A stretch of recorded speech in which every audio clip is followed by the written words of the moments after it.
and also Robeson County Commissioner and member of the Lumbee tribe, a friend of mine and a friend of ours, John Cummings. Where's John? Thank you, John. John is a real supporter. We appreciate it very much, and we're going to make sure that you guys are okay, because they have not been treated properly by this administration, as we know. Thank you. You can tell everybody the Lumbee tribe has been wrongfully denied federal recognition for more than a century. Only a century? That's not that long. Centuries? 100 years? That's not that long. But no, we're going to take care of it. We'll take care of it right at the beginning. All right? You can tell them. Biden and Obama promised remedy that they want to remedy the injustice, but they never did it. They broke their promise, and today I'm officially announcing that if I am elected in November, I will sign legislation granting the great Lumbee tribe the federal recognition that it deserves. Okay? You'll be all set. Say hello to, and I got to know them. They're great, but unfortunately, we weren't in office when that happened, but they treated him very badly. Thank you very much, John. Next, sir, we have a presidential memorandum encouraging departments and agencies in your government, including the Department of the Interior, to promote federal recognition of the Lumbee tribe of North Carolina. I love the Lumbee tribe. So this is their first big step, right? This would be a huge step for them, sir. Yeah, they were with me all the way. They were great. North Carolina, Lumbee tribe.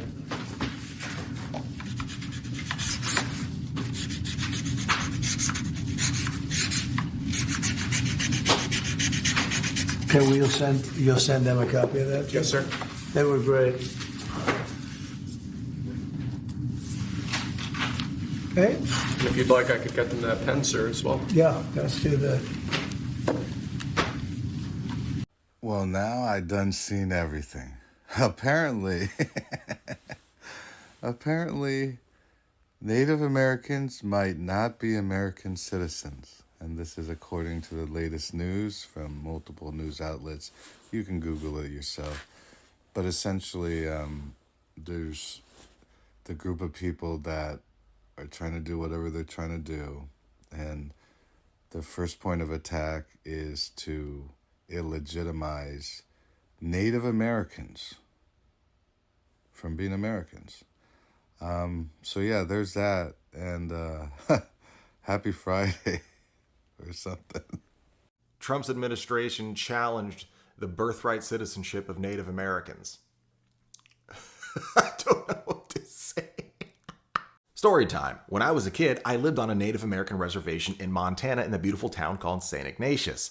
Now, one thing I learned in Native American Studies class was this cute little thing called the Indian Citizenship Act of 1924, in where the U.S. government literally gave citizenship to indigenous peoples and Native Americans, citing them as U.S. citizens. But then I went to history class because I was a good student, and I learned that the 14th Amendment just plain out says anybody born on U.S. soil is considered a U.S. citizen, except in the case of those outside the jurisdiction of the federal government, meaning if you were of a different tribe that was of sovereignty, then you did not qualify as a U.S. citizen because you did not have to answer or have jurisdiction under the U.S. federal government. So my question for everybody in the back is, if Native Americans aren't American, who the fuck is?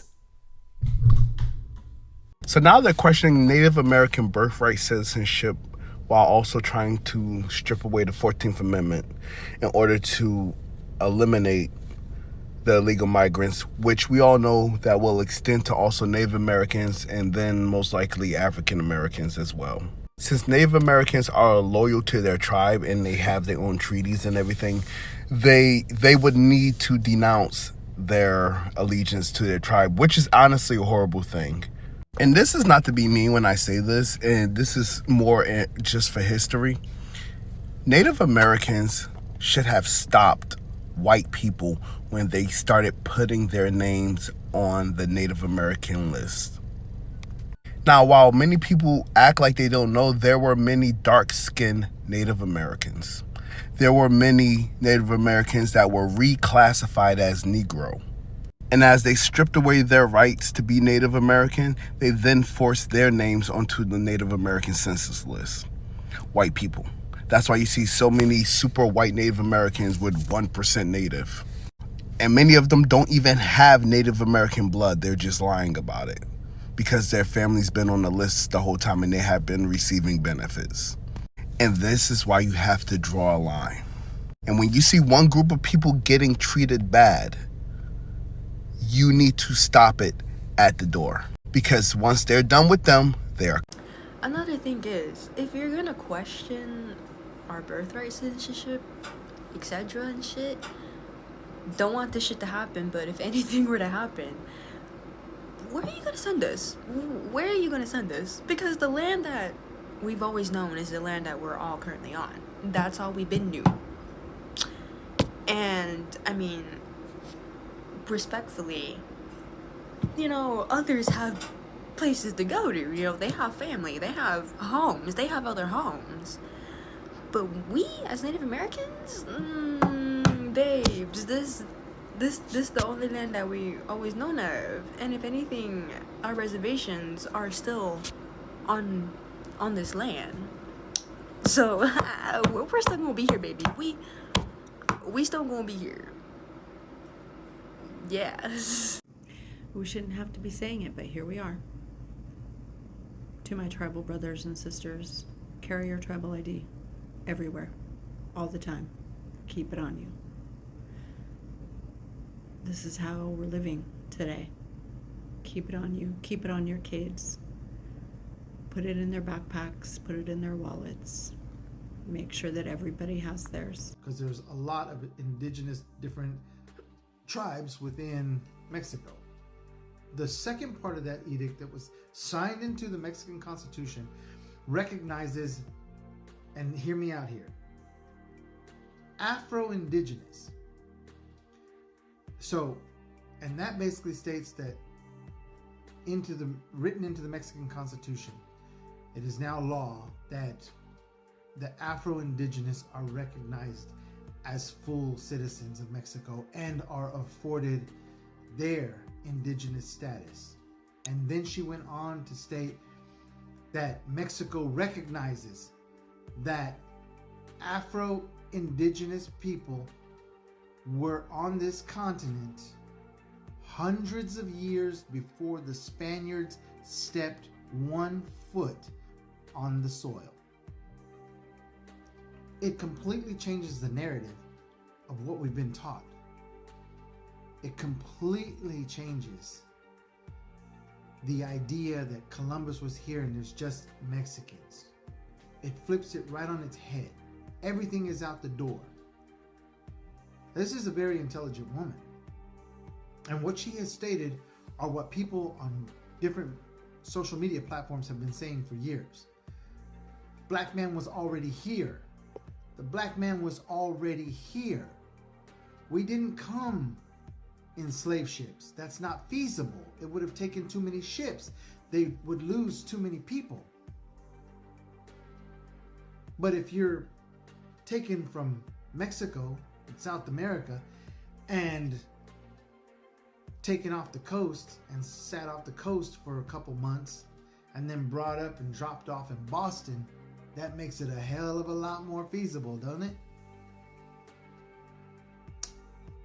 Afro-Indigenous were here hundreds of years before the Spaniards showed up. I'll put this into perspective. The English Bible, the most widely sold book in history, the Bible. New Testament, Old Testament, you can go back in that Bible to the beginning of time of man. Adam, Eve, his wife, conceived from the rib of Adam, and the Creator took that rib. Their children, Cain and Abel, and how that conflict and one brother slew the other. The creation of the earth, the waters, the fish in the deep, the firmament. Okay, enough Bible lesson for today. But yet we can't go back before Columbus. What was the black man's history? How did he get here? The Phoenician? The Israelite?